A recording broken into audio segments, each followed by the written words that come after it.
The storm is passing over. The storm is passing over. The storm is passing over. Hallelujah.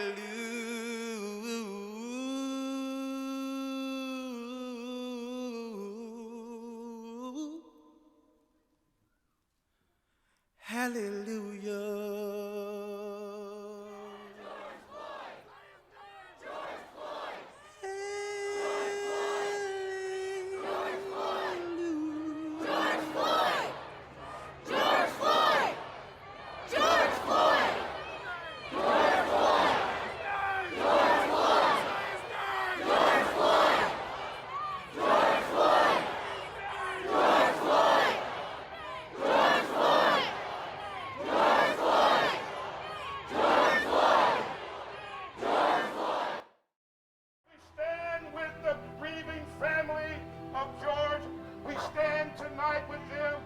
We are living our moment in history. Please stop killing us.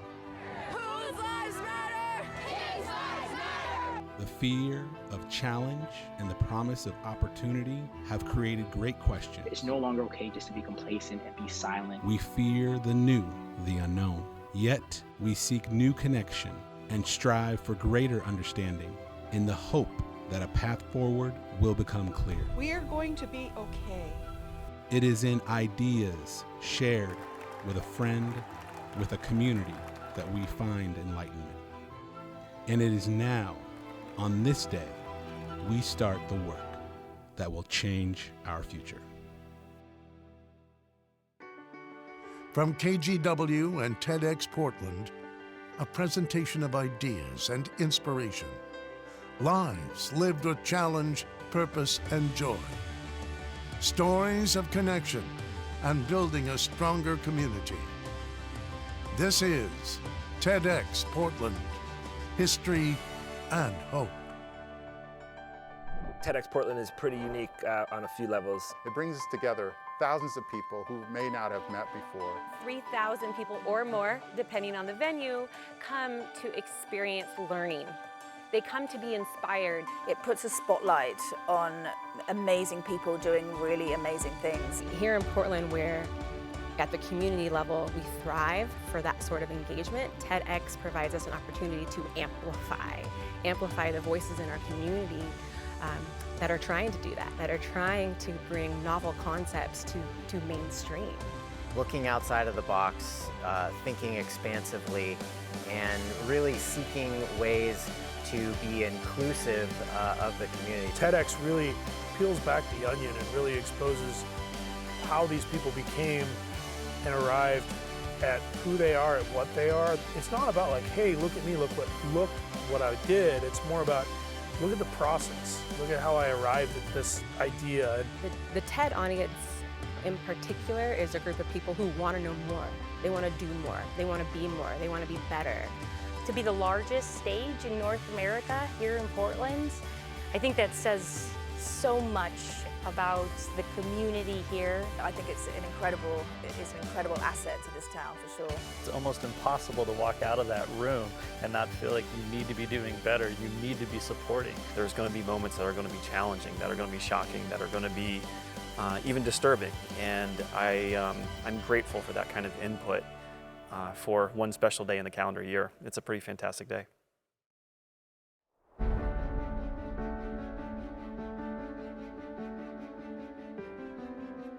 So Greg, tell me about being the very first speaker at the very first TEDx Portland event back in 2011. It was at the little bitty Armory, and now can you believe next year when we finally get back together, it's going to be at Moda Center. So we're talking a decade of TEDx Portland. Could you ever have imagined that it has just exploded and grown? Aren't we like the biggest or one of the biggest in the United States? Absolutely. It's one of the biggest in the world. I think that's a really good question, because when we first started back at the Armory, none of us thought that we'd be so big and it'd grow so much. I've gone to every single TED event for the last 9 years. And it's such a wonderful event to be at because of the community and the family that's generated there. And the idea of having it at the MOTA and actually opening it up to more and more people is phenomenal. It will be the largest premier TEDx event in the world. It's just an amazing thing to be a part of. So you say ask yourself better questions. How have those questions evolved since your first TED Talk, and what are you asking yourself now? I still ask myself the same question I did back then, and that's what's going well. In fact, I wrote a book with that title, What's Going Well. It's really important for us to ask this question because we have a negativity bias in our brain. We all only see the negative, and it's important to focus on the things that are going well. We can talk about all the things we missed and that aren't going well right now, but if you focus on things going well, it'll actually give you energy to deal with your challenges. Is it a little bit like the gratitude? Because we don't always feel like we want to be positive, but when we are positive, it actually kind of changes our mood. Not only does it change our mood, I mean, I think asking the question, what's going well, it changes our language and it changes how we think. If we can change how we think, we can change what we believe. If you can change what you believe, you can change the actions you take or don't take. And in fact, if you don't believe things are going to work out for you, what will you do? You know, you'll probably just sit on your couch and eat bonbons. But no, you believe in our future, you believe in your future. It's super important to sort of focus on the things that are going well. It gives you fuel to deal with the challenges. And if you nurture the things that are, you know, your deep values, you'll be happy. You'll like what's happening. Those things are real important to do right now. They're actually always important to do. But that's really one of the challenges we have too, is that people think that once I get there, I'm going to be happy. But I think you got to be happy as you water along. You got to be happy as you move. And that's how I sort of focus on it. I also ask what's going well around those things too. What's going well with my health? What's going well with my family? Those are super important questions to ask around the things that we say we value. So does watering the bamboo look any different in quarantine, and if so, how? It's a good question. Well, Water the Bamboo is about a giant timber bamboo in which you water it for years. It takes up to 4 to 5 years before a giant timber bamboo will grow. But once it does, it'll grow 90 feet in 60 days. And that's incredible growth, remarkable growth. Everyone loves that kind of growth. But the pandemic actually, quite frankly, has wiped out some people's bamboo. So I think now is the time to maybe replant. When I talk about replant, it's like an idea. Whatever your idea is, you need to replant it in the most fertile soil there is on earth, and that's in your mind. Really kind of get it really solid there and nurture it and water it relentlessly, because the seed has a need. It has this need, an idea has this need of nurturing, just like our kids. You know, we got to nurture them, we got to nurture ourselves, and the growth is a long ways out. But if we don't water every day, there won't be any growth. And most people, when you think about success, the difference between success and not having success for me is somebody whose bamboo's about 3 inches away and they quit instead of continue to water. So it's about consistently watering your ideas and your dreams.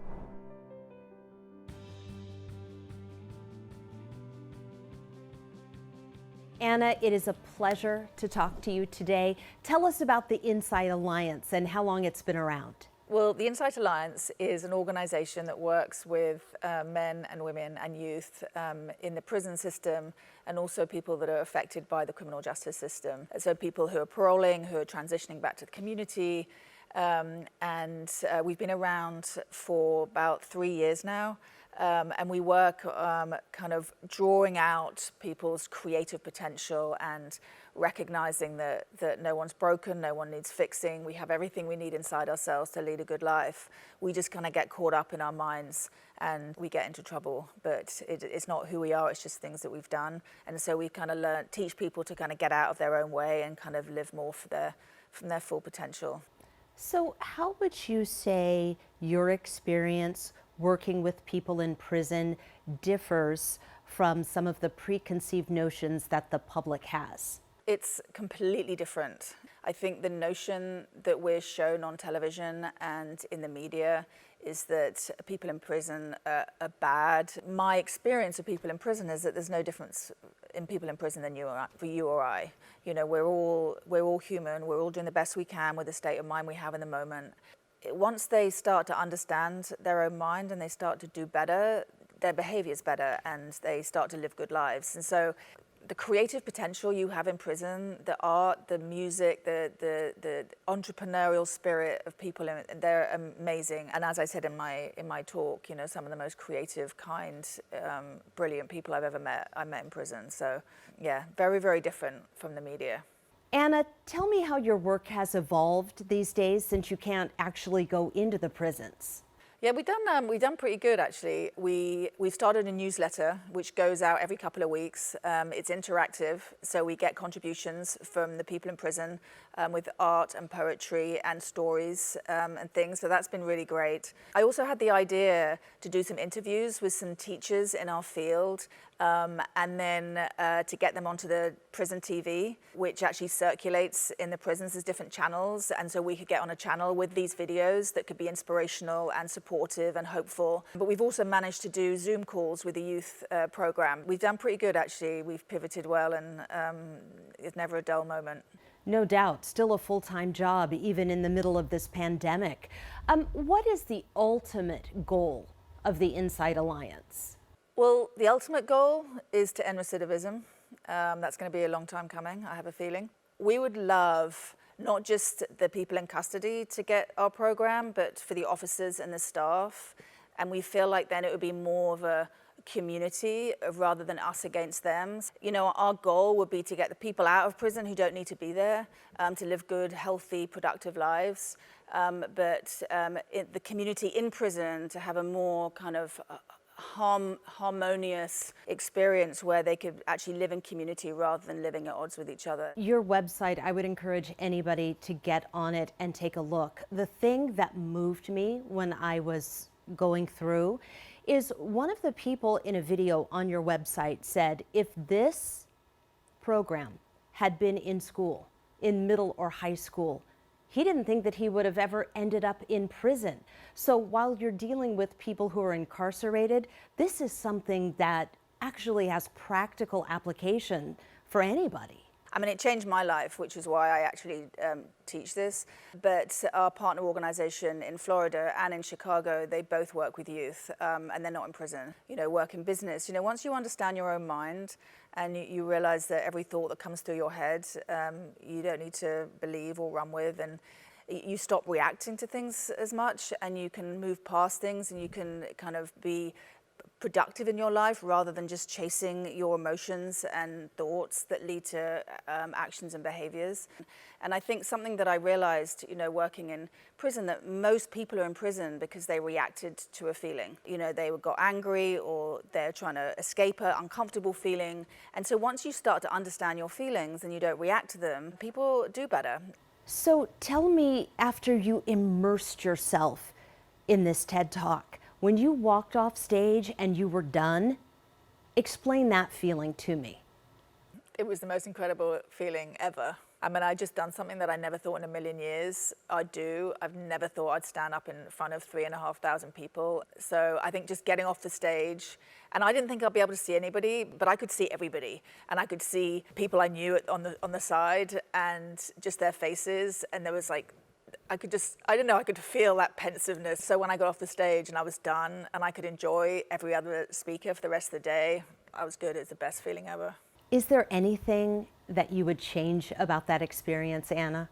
I can't imagine what would change. I mean, it could have been easier, you know, but then it wouldn't have been my talk. It wouldn't have been the process. The process made it what it was. So I couldn't change any of it if I tried. Okay, what would you tell a prospective TEDx speaker? Any advice? Don't believe everything you think about what you can and can't do. Other than that, enjoy it, have fun, do your best, and know that you'll still be alive when you get off the stage, even if you f it up. So Anna, leave us with a final word, maybe something inspirational.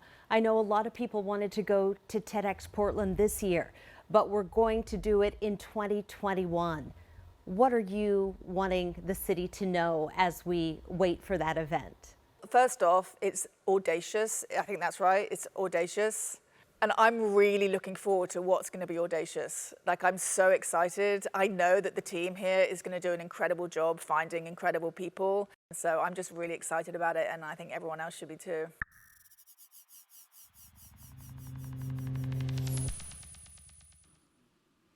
Trust is broken. So my idea today that I want to share with you is that we can put humanity in authority.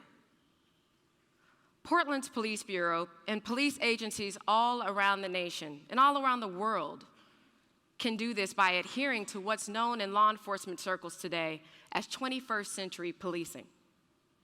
It should be standardized everywhere. Change does not always come in the way we expect it to appear.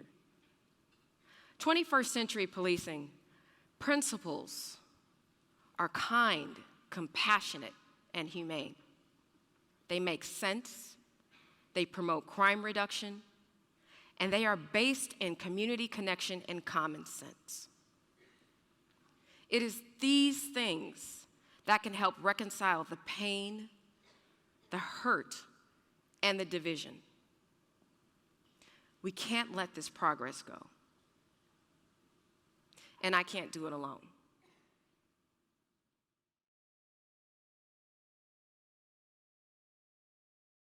Kristen and I started Swim Strategy 16 years ago, and we believe in the power of gathering people to build movements. And our gatherings are educational events and fundraising events where we really pull people together, gather them in a way to mobilize. Our focus is on social justice organizations and how we can help them to move their mission forward. And our local branch here has been really fantastic partners for us, and when we walk in, they know our name. They are able to move things forward for us quickly. They're able to answer questions for us. So to us, banking with UMCWA was about relationships. In order to pivot, you really need firm ground to stand on, and UMCWA was there to be that firm ground for us. They were able to help us navigate the options and to secure PPP funding. We're a family-owned business, and like many family-owned businesses, we had to figure out how to adjust quickly. And one of the first things we did was take ourselves off of salary so we could assure that our employees had salaries. That meant that we then had a lot of unknowns, and we had to figure out how to navigate that. And UMCWA was quick to be our trusted resource of picking up the phone late at night, answering all sorts of emails, and it was clear to us that their team was working as hard as we were to figure out how to make sure that we continue to survive through this. When COVID-19 first hit, we were spending 20-hour days working harder than we'd ever worked. Every time we had questions, every time we had needs, we reached out and our bank people responded. The day that we secured PPP funding, they called after hours on a Friday night, late at night, to tell us that we had secured funding so we didn't have to wait through the weekend. All of our nonprofits have been able to continue fundraising and have been able to convert to virtual, and that would not have been possible without UMCWA. So on behalf of our family business and the whole team at Swim Strategies, we just want to say thank you.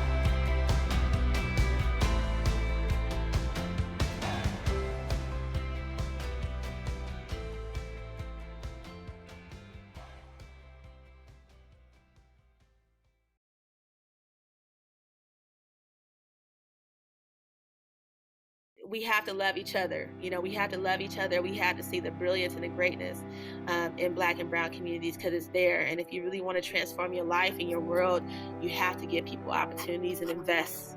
And that takes love. So I just really want people to love each other. My heart goes out to, Mr. Floyd's family and, everyone who's been impacted by it. But I honestly believe that we can change things. We can, and we will. We will. We're going to end this.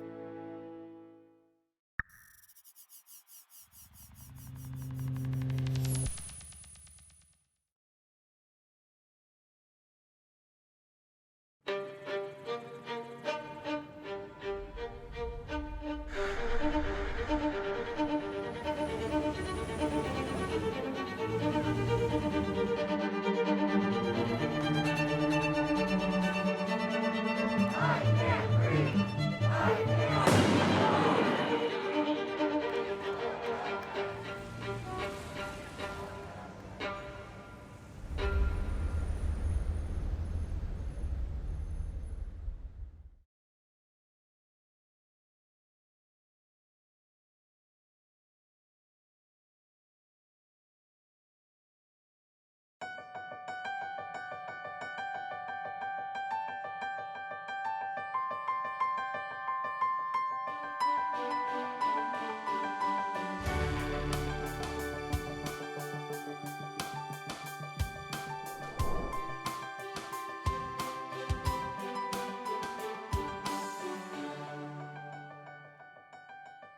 Okay, Eli, Gregory, it's so good to have you here. We appreciate it.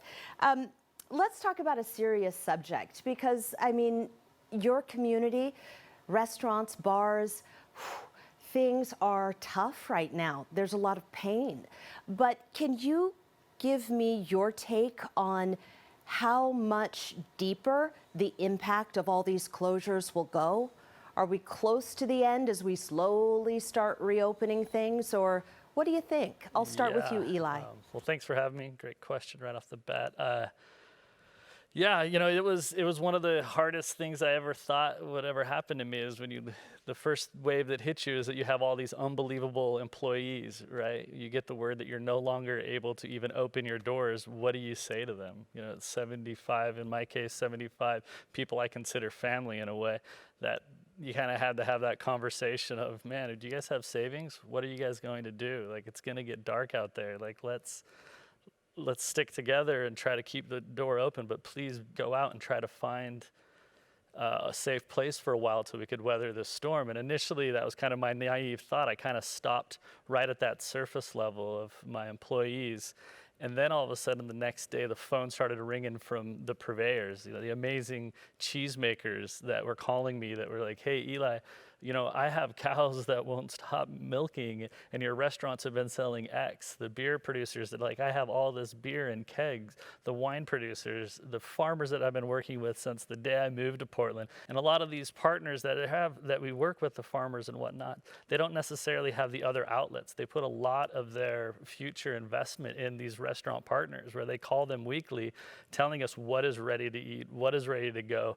Can we do this? And, you know, that just really hit me hard on that. It's not just the restaurant community hit it, it's everybody behind that needs some sort of, well, I don't know if they need support, but they also, I feel like, need the restaurants to get back and get the momentum going so we can continue helping and supporting and see where this all goes. Do I think that it's over in any time soon? You know, I do think that it won't be the same for a very long time. So how that all plays out, I hope Gregory has the answer. Far from. What do you think, though, Gregory? Can you weigh in on that as well? I think, honestly, you know, when all our restaurant doors closed in America, you know, we really saw the gravity of what was happening. And, you know, it started with, you know, restaurateurs and chefs kind of making the decision on their own until, you know, we got government mandates to shut down, which kind of helped make the decision, which was a tough one for a lot of people. But I think the harsh, gruesome reality is whatever we're in now, like the end is nowhere near. You know, we're truly looking at an 18-month thing, you know, with things reopening and seeing if there's a second wave of COVID and seeing how the government can support these smaller businesses and seeing what happens next year. You know, how does the face of dining in Portland, how does the face of dining in America change? And how does it come back? And will it come back in 2020 or will it come back in the middle of 2021? I think these are the questions that we need to be asking. The Beard Foundation, the James Beard Foundation did a recent survey and only 30% of restaurants think they can successfully reopen if this goes on for 3 more months. So to answer your question, that's a recent survey of the gravity of what we're in. You know, people who are doing takeout and to-go and delivery at max are doing 25% of the business that they used to do. So as Eli touched on, you know, there's the labor that's involved, you know, the teams that are unemployed, and the food chain that's completely broken. So Gregory, food is your heart, it's your life. The last time we spoke, you were planning to open a Haitian restaurant, and at that time you said it's still going forward. What kind of words of wisdom can you pass along to TEDsters, Portlanders, even beyond Portland in the metro area about what the food scene is going to look like here near term, middle term, long term? There are 2 groups that are working both locally and nationally to help small restaurants in America. So PIRA is the Portland Independent Restaurant Association, and the Independent Restaurant Coalition is the national. We're all just kind of working for the same things. But Congressman Blumenauer is someone who has always been on our team. He's an amazing person. He's always fought for the right things in terms of, sustainability and small organic local farms and, energy conservation.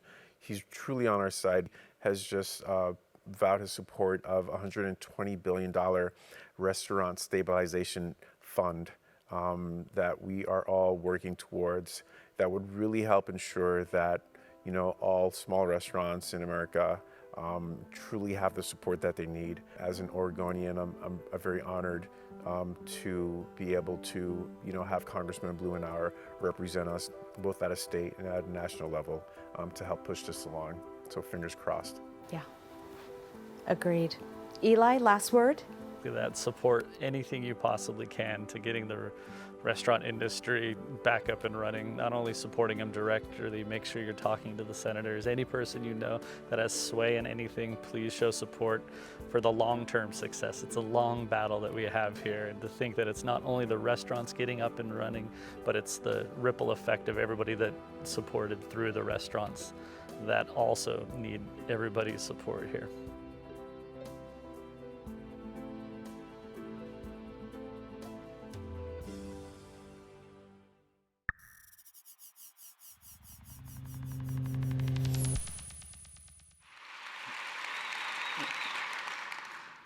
So I want you to take a look at me.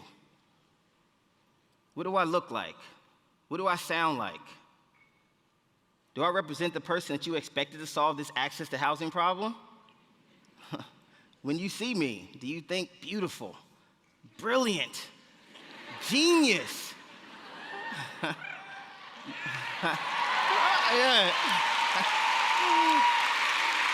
Right.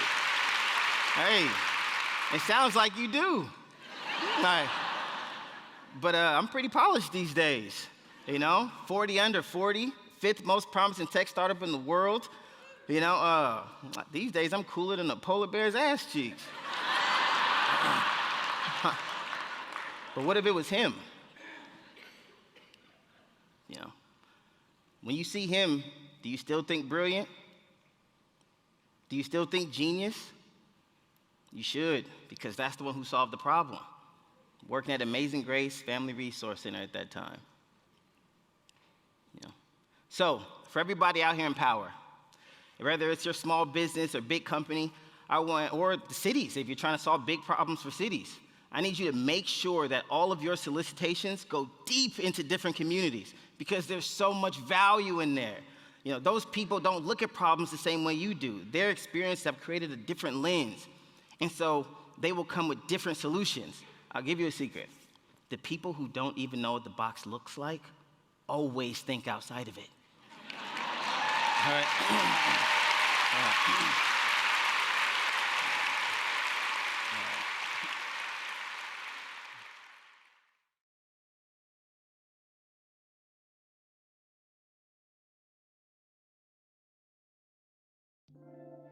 My family has been running a knitting company in Portland for nearly 100 years.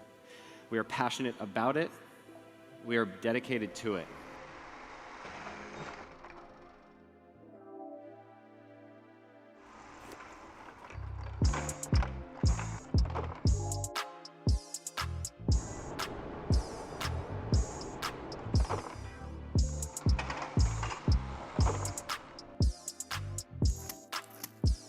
We take an incredible amount of pride in our product. We believe in heavy-duty, old-school truth. Our sweaters are made of over 3 pounds of wool and can be passed down through generations. If you were to unravel one of our sweaters, you would be astonished to find nearly 8 miles of yarn. Every garment has 247 years of experience knit into it.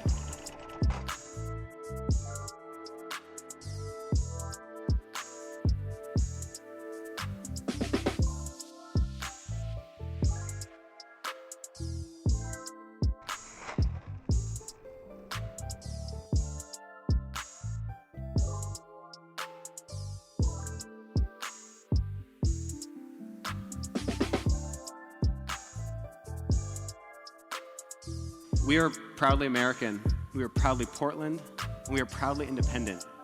But most importantly, we have created a family atmosphere within our organization that is built on love, respect, and pride in our product and who we are.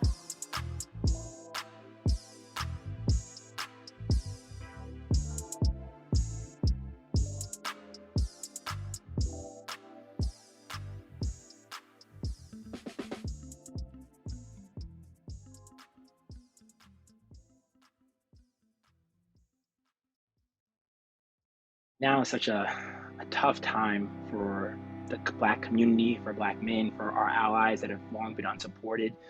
And it just felt like this is something that, when I was young, didn't necessarily understand. And as I've grown and as society has changed, I've realized that now is the time to speak up, to let people know that what is happening, and it's happening to all of us. We deserve an America that gives us, Black men, the benefit of the doubt, or at least an America that allows us to breathe.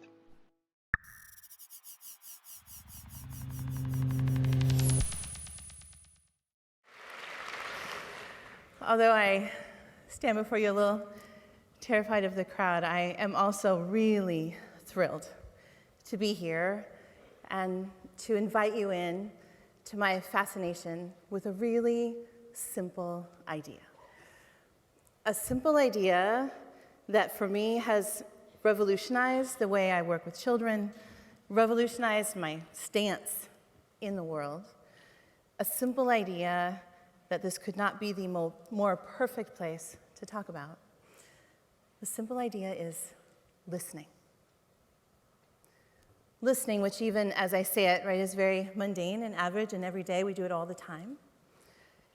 I think today is such a perfect time to talk about it because I don't know about you, but I am feeling that really deep soul satisfaction of a whole day filled with incredible opportunities to listen.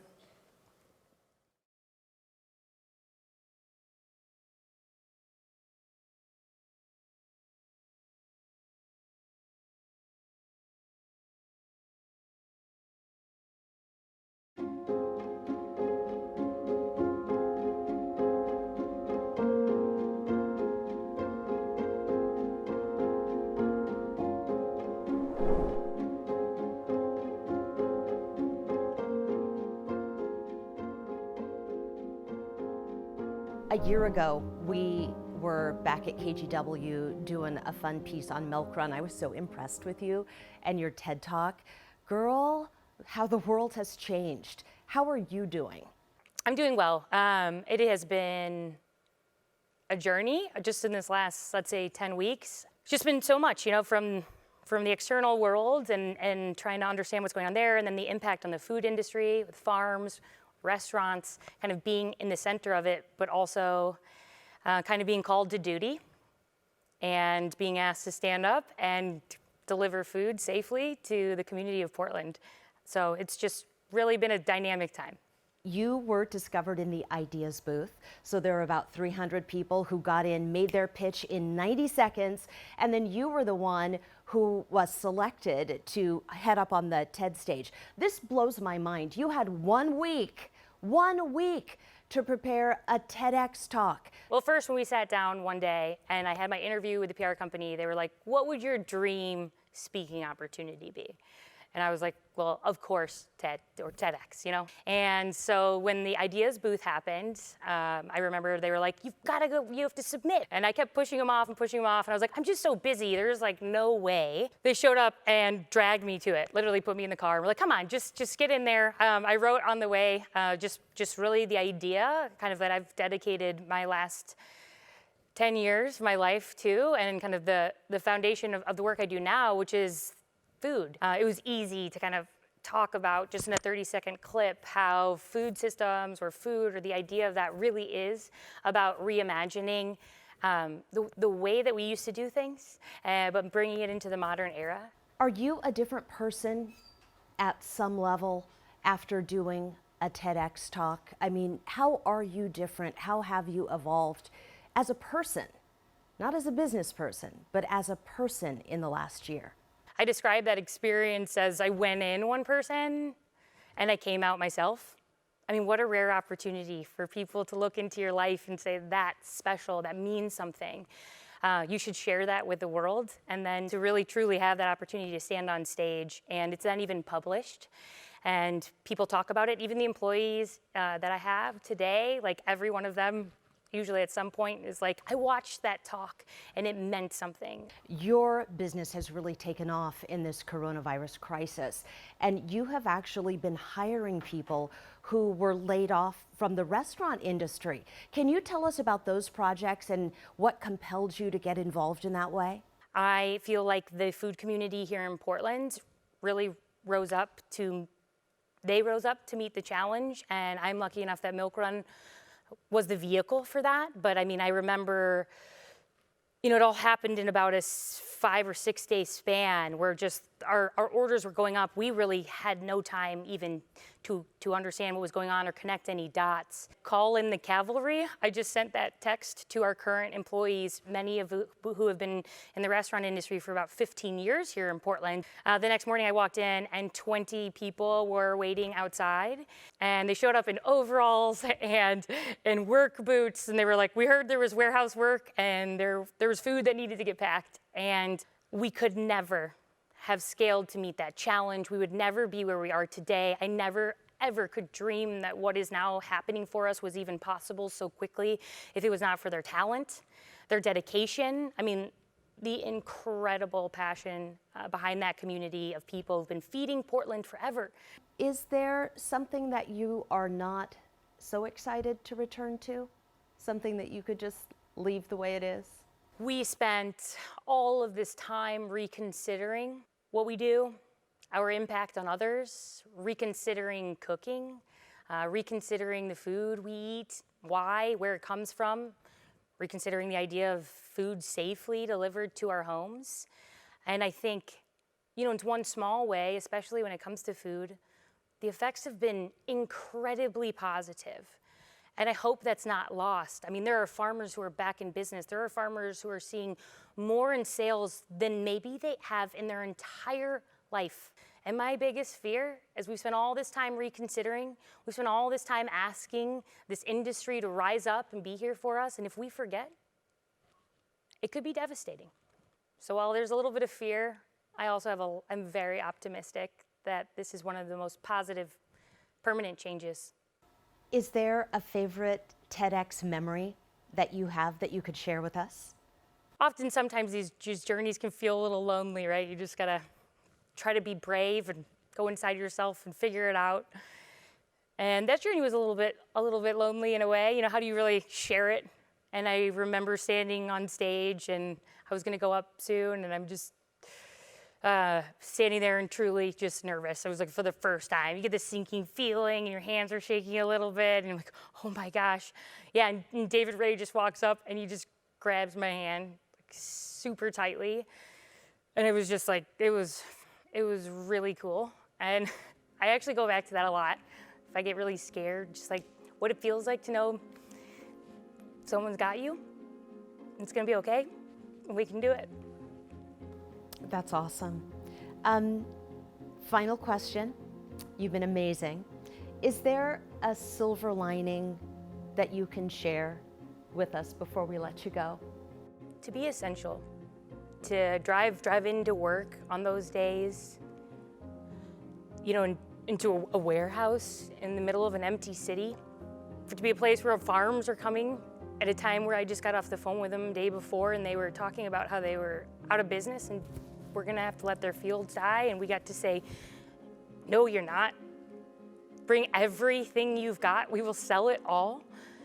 And to hear the voice on the other end of that phone, to give people jobs who were out of work, I think that's a powerful, powerful thing, and a powerful privilege to be an essential worker and to be surrounded by them.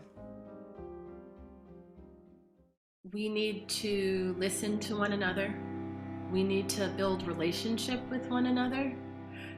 We need to examine the practices that perpetuate inequity, and at the policy level, at the investment level, we can't do business as usual. There has to be a willingness to change, a recognition of how we've let down communities, and not just talk, truly recognizing and taking action that exemplifies that recognition.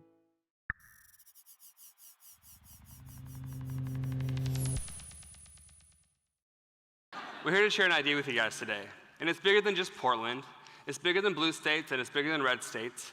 It's a universal message that can be understood by anybody, regardless of your gender, your culture, your religion, your upbringing, or your orientation.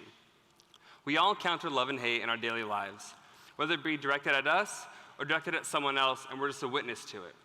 How do we best process the hate and learn how to respond appropriately? How do we find love for ourselves when hated? And how do we find love for those who need it the most, those consumed by their own hate? How do we stop looking at the world as us against them and look at our collective humanity as one worth loving? Brian comes up with this idea that he wants to start an Instagram page based around our beards. And after throwing a few names around and awkwardly taking photos of us trying to look like Vogue models,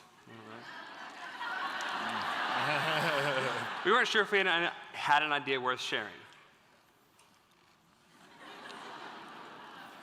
July 21st, 2014.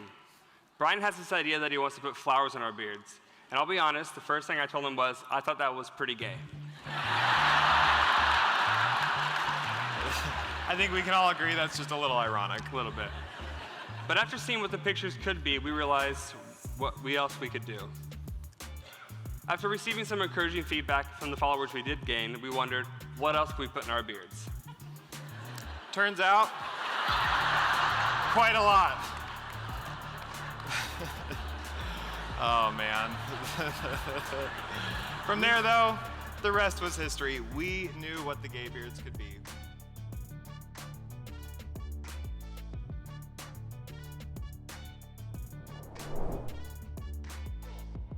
Oh my gosh, Rachel, you were the lead-off speaker last year at TEDx Portland in your sassy pink suit. I loved it. You're looking at it again now. What's going through your mind as you're rewatching? Anxiety all over again. Oh my gosh. Oh no! No, that was so thrilling. It was so exciting, but also very nerve-wracking. And I can even hear it in my voice at the very beginning. Just then, you can hear that I'm a little bit nervous saying hello to this enormous crowd. But you know, what I was told to expect was a very friendly and welcoming audience, and that's exactly what I felt. And I was immediately comfortable on that stage because it really felt like I was about to dive into a conversation with, again, very friendly folks. Did it go quickly? You know, it did. I really did prepare. I prepared, and I remember praying right as I walked out onto that stage for courage, for not perfection, just the ability to deliver the message and deliver it in a way that everybody could understand and feel. Do you have a favorite memory from your TEDx experience? Something maybe that people would be surprised to know. For me, the history of cannabis and its prohibition was shocking. It was shocking. And I wasn't necessarily surprised, but more so overwhelmed and overjoyed with the response that I got after I came off stage, right, by the other speakers in my class, but also during the breaks when people would come up to me and, you know, commend me for speaking on such a controversial topic. And I was really blown away by how welcoming people were to the concept. And I was a little terrified to get on that stage and speak to cannabis as positively as I did. You know, being a medical professional, it's kind of rogue to do that. So, you know, I was a little anxious about that, but that completely melted, completely disappeared after I got off that stage and started interacting with people. So I was pleasantly surprised.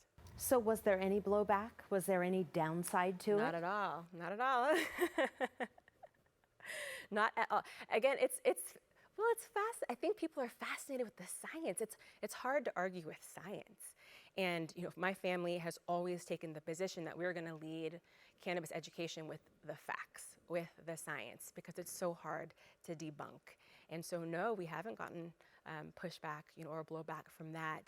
To have ownership over our own health, and whether that is taking a prescription drug or using plant-based medicine, like essential oils are all the craze too, right? But the point is we all should have a choice, and we should be insulated with information and education around a given subject matter. And it couldn't be more important now than ever to educate to the facts around cannabis. Do you think the feds are going to ever catch up or anytime soon?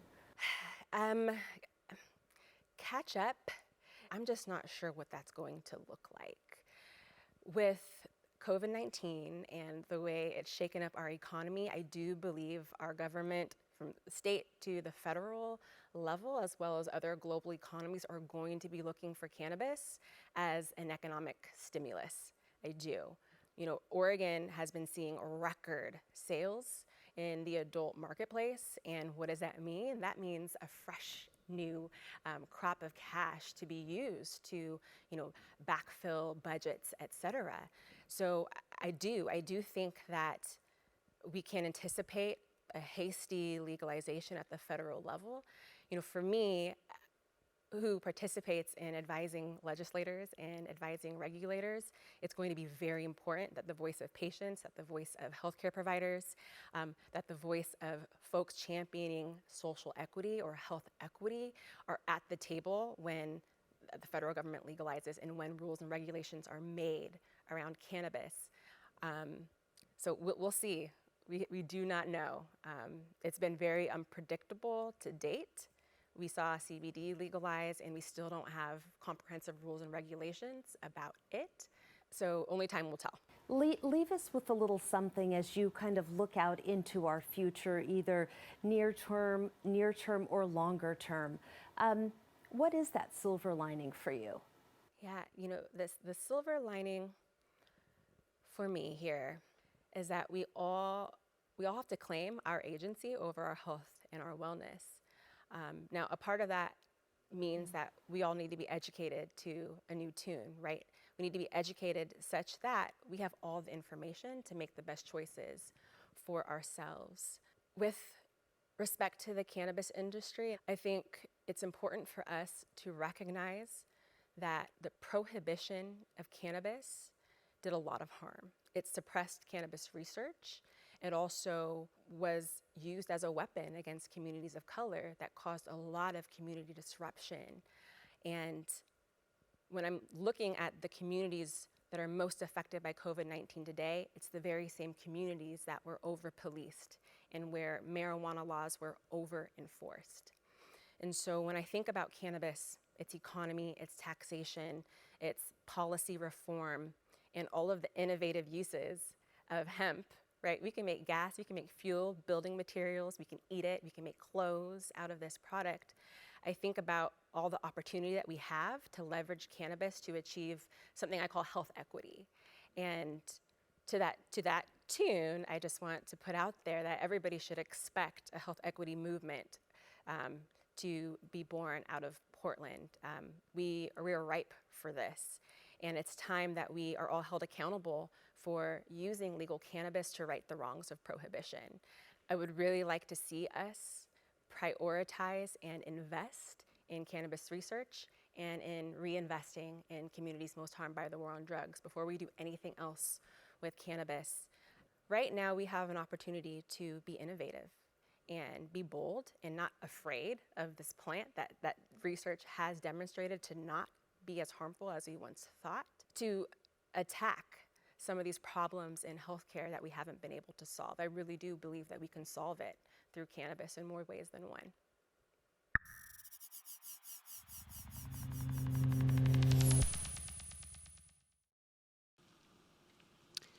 This may be the single most important thing I will ever say, so please listen.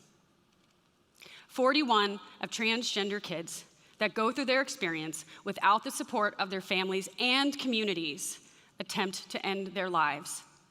41%. As a parent, when you're faced with a statistic like that, your choice has been made.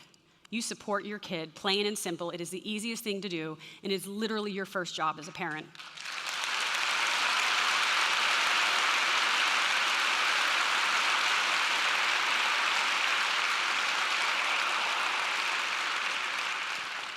So while Eli has no choice, Chris and I do, and we choose to have a living son and not a dead daughter.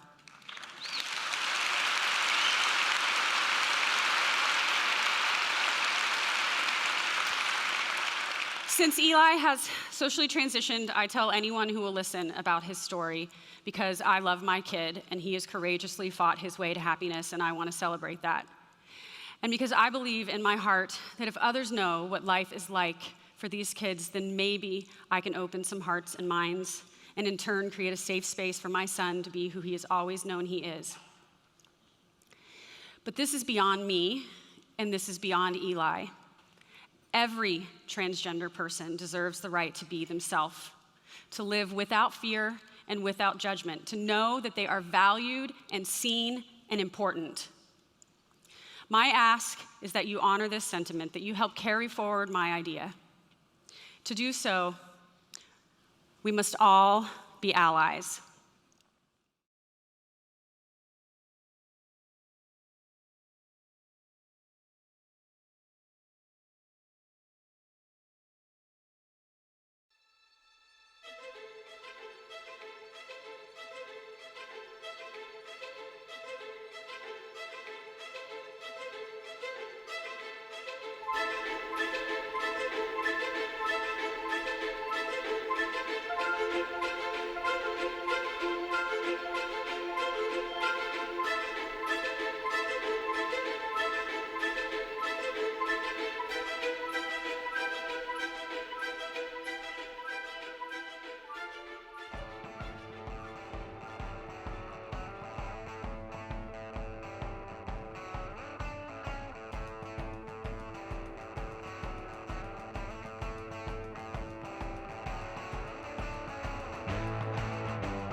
Tough times, no doubt, and the isolation that we're all feeling and the need to connect, to be together, to get excited, to rally around an idea or something positive is real, which is why we have TEDx Portland every year, something that the entire community looks forward to.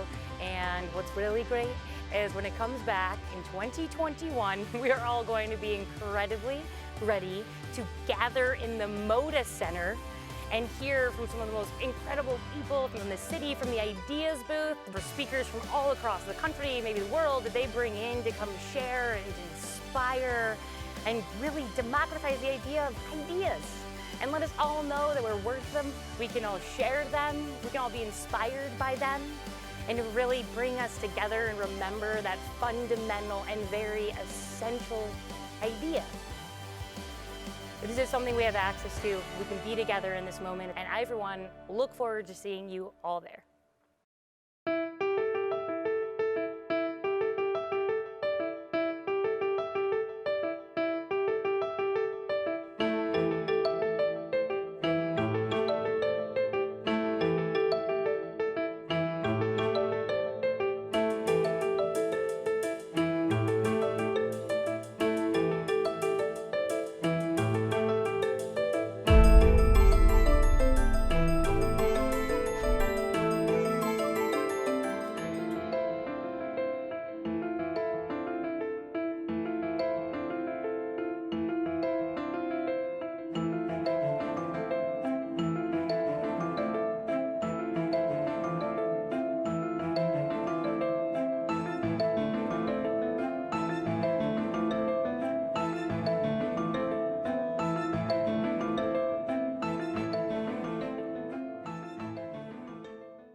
And I realize now that the closer I get to the end of my life, that I have had a darn near perfect life. And I have realized too that no matter how old you get, you never want to stop dreaming.